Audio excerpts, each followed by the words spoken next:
அரசு போக்குவரத்து கழக ஓய்வு பெற்ற தொழிலாளர்களுக்கு அரசு பெற்றுக் கொண்டிருந்த பென்ஷனில் வாங்கி கொண்டிருந்த அகவிலைப்படி உயர்வை நவம்பர் 2015 முதல் நிறுத்தம் செய்தது. அது தொடர்பாக பல்வேறு போராட்டங்களை ஓய்வூதியர்கள் அமைப்பு சார்பாக நடத்தியும் அரசு செவிசாய்க்கவில்லை. இறுதி கட்டமாக சென்ற வருடம் டிசம்பர் 2024 ஆண்டு டிசம்பர் 17ஆம் தேதி மாபெரும் ஒரு அரை நிர்வாண போராட்டத்தை, ஒரு 15,000 ஓய்வூதியர்கள் கலந்து கொண்ட போராட்டத்தை மிக எழுச்சியாக நடத்தினோம்.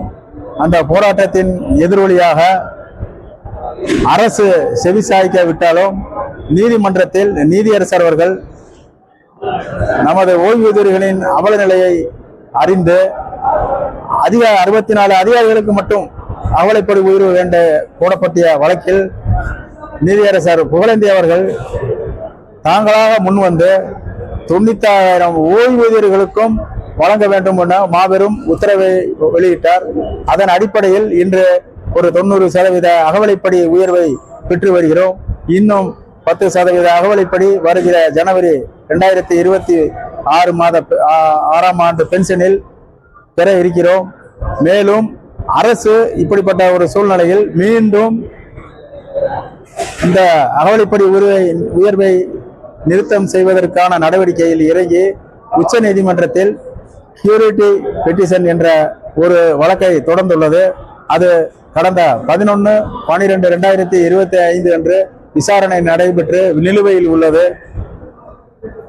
அரசு உடனடியாக இந்த கியூரிட்டி பெட்டிஷன் வழக்கை உடனடியாக வாபஸ் பெற வேண்டும் என்று இந்த கூட்டத்தின் வாயிலாக ஓய்வு நலமீட்பு சங்கம் கேட்டுக்கொள்கிறது.